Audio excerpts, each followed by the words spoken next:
நாம் இப்போ பார்க்குறது இனிப்பு பிடி கொழுக்கட்டை எப்படி செய்கிறதுன்னு பார்க்க போகிறோம். இப்போ நான் 1 டம்ளர் மாவு எடுத்திருக்கேன். இந்த 1 டம்ளர் மாவுக்கு இதே டம்ளரில் 1 டம்ளர் தேங்காய் துருவல் எடுத்திருக்கேன். அதே மாதிரி 3/4 டம்ளர் வெல்லம் எடுத்திருக்கேன். 1 டேபிள் ஸ்பூன் பாசி பயிறு எடுத்திருக்கேன். 1 டேபிள் ஸ்பூன் வெள்ளை எள் எடுத்திருக்கேன். இப்போ நம்ம பார்க்கலாம். இப்போ நம்ம மாவை நல்லா வறுத்துக்கணும். வீட்டில் தயாரித்த மாவாக இருந்தாலும் சரி, நீங்கள் கடையில் வாங்குகிற மாவாக இருந்தாலும் சரி, இதை நல்லா வறுத்துக்கணும். ஒரு 3 நிமிஷம் வறுத்தா போதும். ஸ்டவ்வை சிம்மில் வச்சுக்கிட்டு ஒரு 3 நிமிஷம் இப்படி இந்த மாவை வறுத்துக்குங்க. பாசி பயிரை வறுத்துக்கலாம்.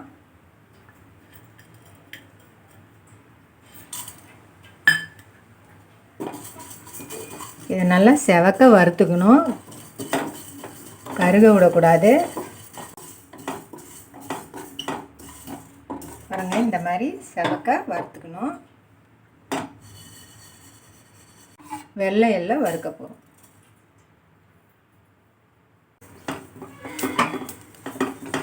வெடிக்குது பாருங்கள். நம்ம இதை எடுத்து வேறு பாத்திரத்தில் மாற்றிக்கலாம். வெல்லத்தை கரைச்சிக்கலாம். 3/4 கப்பு வெல்லம். உங்களுக்கு இனிப்பு அதிகமாக வேணுன்னா 1 கப்பு கூட போட்டுக்கலாம். இல்லை இனிப்பு கம்மியாக வேணுன்னா 1/2 கப் போட்டுக்கலாம். இதுக்கு 1 கப்பு தண்ணி ஊற்றலாம். இந்த பிடி கொழுக்கட்டைக்கு 1 டம்ளர் மாவுக்கு 2 டம்ளர் தண்ணி ஊற்றணும். இப்போ நான் வெல்லத்தோட 1 டம்ளர் தண்ணி சேர்த்துருக்கேன். இப்போ வெல்லம் கரைஞ்சிருச்சு. நம்ம இதை எடுத்து வடிகட்டிக்கலாம். இப்போ வெல்லத்துக்கு 1 டம்ளர் தண்ணி சேர்த்துருக்கேன். வெல்லப்பாகை இதோட சேர்த்துக்கிறேன்.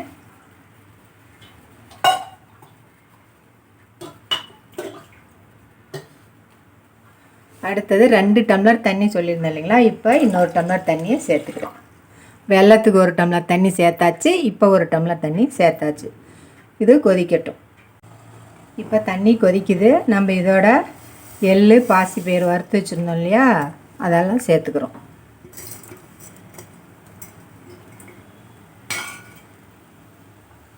தேங்காய் 1 கப்பு சேர்த்துக்கிறோம். தேங்காய் துருவல் 1 கப்பு சேர்த்துக்கிறோம். இப்போ இதோட 1 சிட்டிகை உப்பு சேர்த்துக்கிறோம். இப்போ நம்ம ஏலக்காய் தூள் ஒரு 1/2 டீஸ்பூன் சேர்த்துக்கிறோம். இப்போ அடுப்பை சிம்மில் வச்சுட்டு நம்ம மாவை கொட்டி கலந்துக்கலாம்.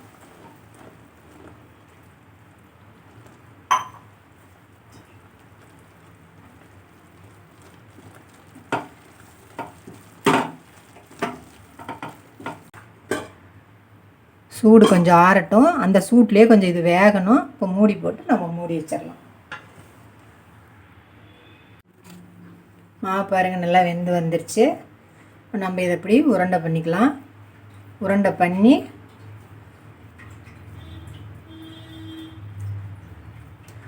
இப்படி பண்ணோம்னா இப்படி நம்ம விரல் வச்சு அதில் பதியும்.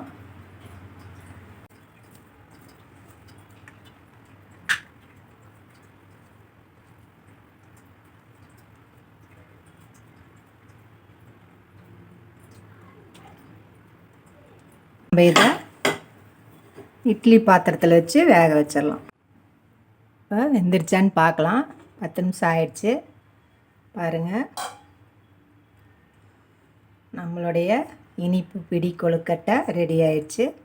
கொஞ்சம் ஆறட்டுன்னு வேறு தட்டுக்கு நம்ம மாற்றிக்கலாம். இனிப்பு பிடி கொழுக்கட்டையும் ரெடி ஆயிடுச்சு. மாவை எப்பவுமே வறுத்து அப்புறமே நீங்கள் இதை செய்யுங்க. அப்போ தான் இந்த கொழுக்கட்டை ரொம்ப சாஃப்டாக வரும். செஞ்சு பாருங்கள். லைக் பண்ணுங்கள், ஷேர் பண்ணுங்கள், சப்ஸ்கிரைப் பண்ணுங்கள். நன்றி, வணக்கம்.